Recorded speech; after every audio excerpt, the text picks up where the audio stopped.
will be having an interview together with an intern. So I am Christina Papo. I am Naya Tracy Barrios. And I am Elizabeth Iferolino. And also this is Ma'am Lisa May Ruiz, the interviewee. And we gather this kind of interview for the English specific purposes. The first question is, what challenges did you face in teaching during your internship and how did you overcome them?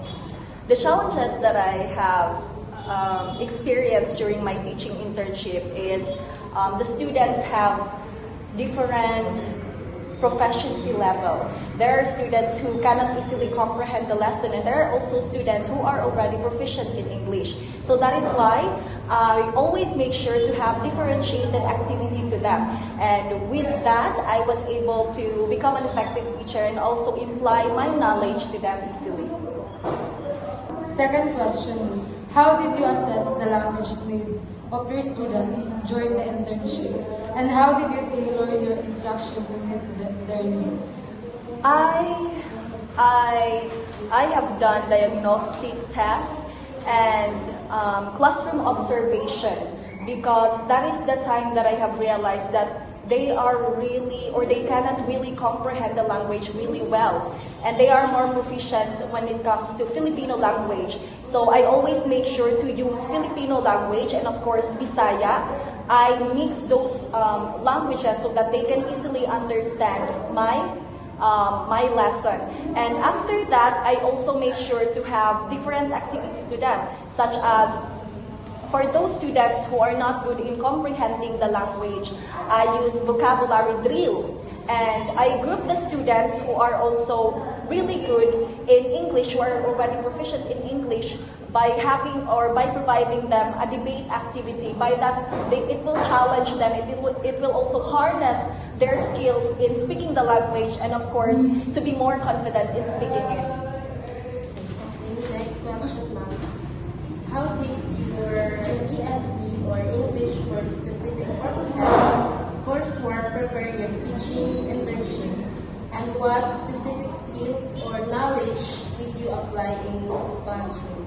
It really honed me to become a better teacher, because English for specific purposes allow me to know the different terms in English, such as the lesson plans, the pedagogical knowledge and instructional materials.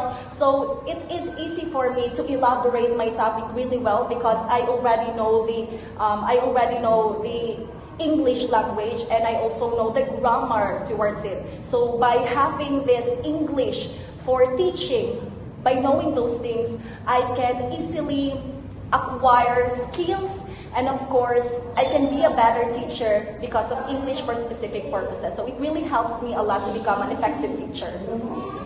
For the next question, how did you assess the language needs of your internship and how did you overcome with it? Of course, as an intern, I am not that perfect. There are also some terms that I have a difficulty in understanding it.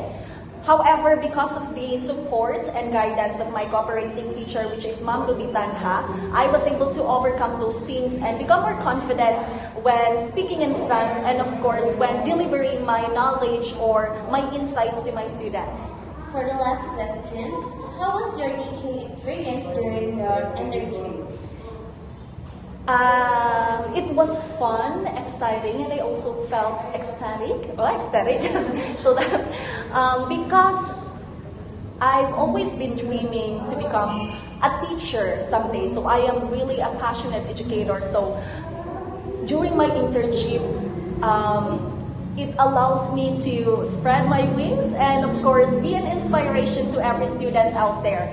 And I am not just delivering my knowledge, but I am also delivering confidence to them to be more authentic and to have the freedom to express themselves, because I am just here to support them. Because of that, I've learned to become a dedicated teacher even more. Thank you. Thank you so much. Thank you so much, guys.